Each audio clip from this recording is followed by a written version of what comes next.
tell these folks your name. Emotional. I don't think they heard you, man. Emotional. Who's the best rapper around? Emotional. Who's the new killer in town? What's going on, YouTube? I'm Emotional, aka you're something of sexy. You know where the best be. It's me, can't you see? I'm fresh and so clean. What's going on, y'all? We back at it for another reaction video. This is Adam Calhoun, Untold Story of Me and Mesus. New album out now? Oh, he got a new album? Is it with Mesus? I wonder if it's with Mesus. But we about to go ahead and dive straight into it. Like, comment, subscribe. Now, baby, let's vibe. Hit the button, baby. I'm Adam Calhoun. I'm Mesus. I'm Adam Calhoun. I'm Mesus.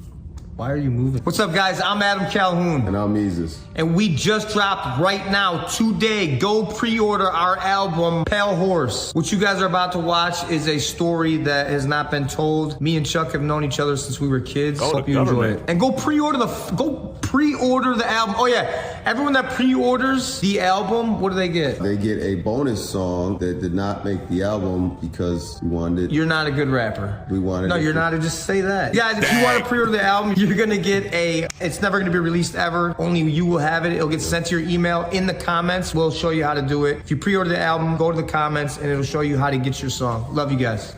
Peace. So me and Chuck, we met in high school. No, Mesus. What? Me and Mesus met in high school. Okay. I'm too mad he didn't say the government. He had to correct him. Whatever. Mesus didn't come till later. Fair enough. All right, so where do you want to start this shit? Where it all started. In my mom's garage. We both have been rapping. Friends connected us. We're the only two white boys that were really rapping. First time we actually talked about it was over the phone, and we were like rapping verses back and forth. That garage, that was the first place that me and Chuck ever recorded anything together, and it was on a karaoke machine. How old were we? 19, bro. Who lives there now? Two gay guys. Really? Yeah. That is so ironic. Because we already know how A-Cal is with that whole situation too. That's why it's ironic. That's crazy. Hold on. Bring it back right here. Karaoke machine. How old were we? 19, bro. Who lives there now? Two gay guys. Really? Yeah. So I used to come outside and Mike would be like, hey, Adam, nice fucking hair, Adam. Open that window, man. You have a mohawk. Yeah. Nice hair, Adam. And then when I was rapping, he'd be like, hey, Adam, let me drive you a limo, Adam. Don't Now, forget let me drive you a I limo. never do. All right, bro. That was Mike. He's known me my whole life. His family's the only original family that when we moved in is still here. He's the only one left. That's good, Mike. So that was in my brother's bedroom that we shared. And that was the first time I ever listened to rap music in my entire life. And I used to sneak out of here. See these apartments back there? That's where I caught my first case, aggravated battery, great bodily harm. Me and my brothers climbed up to the balcony, walked in that house and got into a fight. And that changed my life and the whole trajectory of my life. That garage. Performing, holding a mic, then it turned into arenas.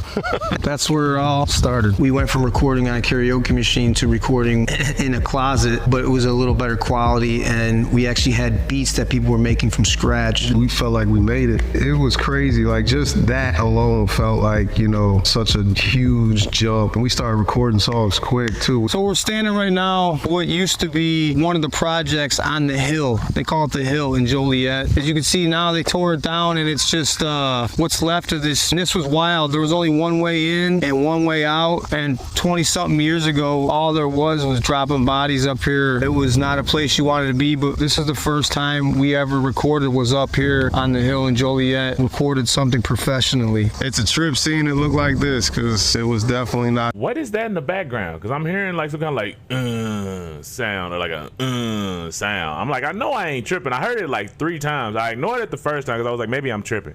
Then the second time, I'm like, okay, I think I heard it. Let me see if there's another one. And then I heard it again. And I'm like, okay, now I know I'm hearing it. Yeah, I know I'm hearing it now. Okay. If anybody heard that, like, let me know if y'all heard it too. But this is the first time we ever recorded was up here on the hill in Joliet, recorded something professionally. It's a trip seeing it look like this, because it was definitely not this when we were coming up here. You had to check in at the top of the hill, basically. If you weren't from the neighborhood, they were checking your plate or your car or whatever. You had to be with someone with an ID card that says they lived here, or you had to have one or you couldn't get in. Yeah. This was like the Wild West 20 years ago. A lot of death, a lot of gangs. We're standing in this GD territory. It's just it's crazy. Everything that we look at from where we came from has just changed so much, and I guess we have too, you know? Big facts. This is where it started, though. People fucked with us, man. They definitely fucked with what we were doing. Right where that AC unit's hanging, there was a studio in there, and that was the first place me and Chuck ever recorded professionally. It was in a closet. And all I know is once we got that burnt CD, man, we must have listened to that shit 1,000 times. Nowadays, kids can just go online and learn how to record their own shit in the safety of their own home. We didn't have that luxury back then. That's how me and Chuck kind of knew each other more, is because they're like, oh, I know this other white kid that's rapping, his name's Absolute, and that was Chuck. Yeah. We were the only two white guys everywhere we went, and there were no white producers and shit like that in the suburbs, so we had to come to where we could rap, which was here. Ain't no drama them nights. Yeah, we made a lot of terrible songs in that. 2020 vision, it's gonna be like that till like 2020. Here we are, 2024.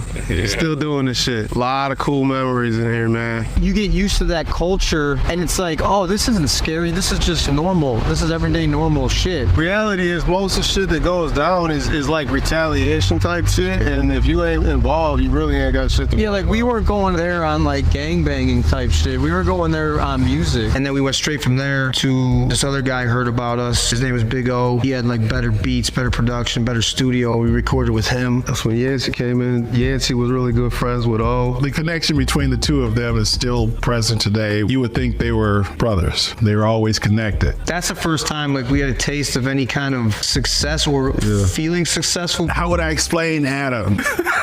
Fearless, creative. I used to call him Hookmaster. Mesus, lyrical. Just at a time where both the deliveries, the presence that they brought, it didn't make a difference where we took them. It was crazy, and it was happening kind of fast. We were winning like open mic contests, battle contests. Yeah, we would go to the Cotton Club. We used to come here when we were young guys. I got a question. Just out of curiosity, you're probably gonna say it, but So like, knowing that they started with rap, right? So like, I want to know, like, when did the country thing kick in? Because like I said, there's still certain things that I don't know. You know what I'm saying? But when did the country side of music kick in for Adam? And I think so is it? I'm assuming this is also part of the country rap thing too. So yeah, like I said, like when did the country side of music kick in for bro? Let me know. Bring it back. Kind of fast. We were winning like open mic contests, battle contests. Yeah, we would go to the Cotton Club. We used to come here when we were young guys, 20, 21 years old. Every Tuesday we do open mics. And now it's all gentrified, and there's like white people walking around with fucking Labradors and poodles, kids and shit. It's really weird. We got scooters. There's fucking palm trees. You know we're safe if you see palm trees. I don't know what happened. I think I saw a kid on a leash. Yeah, it's very weird. This is like 20 years ago. This is what it used to look like. Definitely doesn't look like that anymore. Chuck got us kicked out of here one night because he got real mad. He had a beer bottle and threw it across the bar and it shattered. It's not a good night. I'm sorry. We were the only white people around. Now that's all that's here, literally. I feel pretty comfortable now. I hate you more. That guy's got another poodle. There's poodles everywhere. This place sucks. Get out of here. This was never like this. I'm not saying it's a bad thing. It's just, it's different. You would never know the talent that they had in them and what they were capable of doing by looking at them. They came in, they were all cool and down to earth, but as soon as you put a microphone or some music, the light switch. He would take pictures and photos, and then he brings us to New York and he shops us to all these record labels, because back then that was the only way to really get on, was a record label. I really thought we were about to be like the most famous rappers on earth. Yeah. They were always fighting each other to try to. It's interesting how like music has changed, how it's like it used to be the only way for you to get on is with a label. Now it's, nah, I'm good. I don't need you. I'm a build it. And I think also my thing with it was like, why would I want to sign to you when I've already built this following by myself? From what I've heard from other artists who are signed, they said something along the lines of like, they can get you to like other countries or something like that. They got his music in front of like other countries and pushed it faster, I think. But other than that, I feel like you might as well, if you didn't build it all already, what's the point? You know what I'm saying? Like, unless they give you some crazy, amazing fire deal that you just can't pass up, I don't see a point in it. You know what I'm saying? That's just what I think though. But bring it back. Was a record label. I really thought we were about to be like the most famous rappers on earth. Yeah. They were always fighting each other to try to, be better. Me and Chuck kind of fell apart from doing music together. He didn't want to work with me anymore. Well then, excuse me. Yeah, he had a different, he had a different path.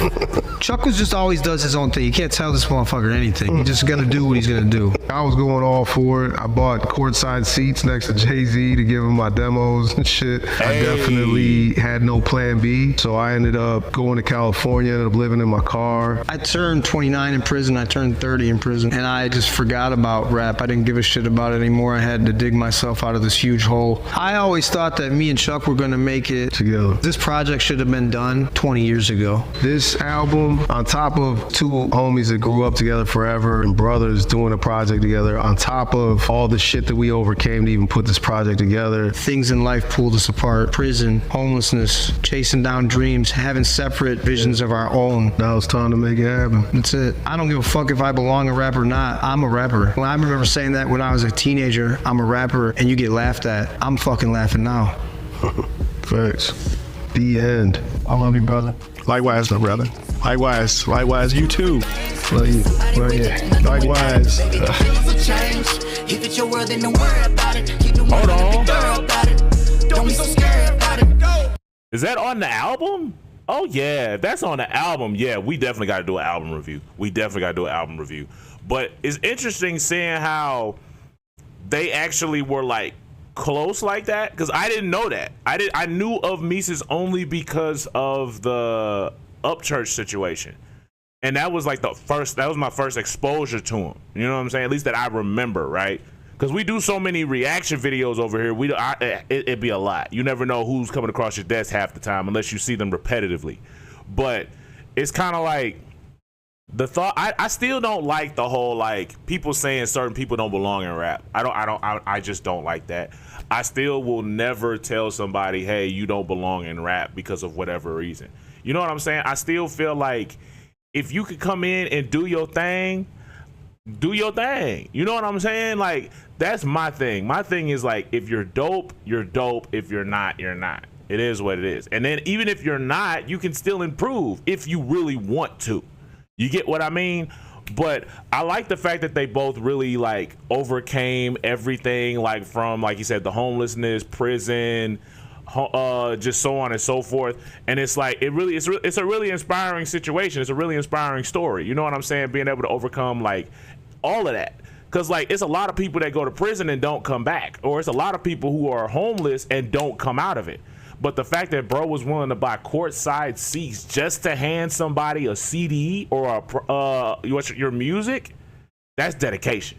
I ain't gonna lie, that's real dedication. Because I don't know too many people that's gonna really do that. You know what I'm saying? But real respect. I'm excited for the album. I gotta check that mug out when that album drops. Or is it out? Like, I think the album is out. So we're gonna have to check that mug out. But I'm thinking about it here, y'all. PC's baby, lay out.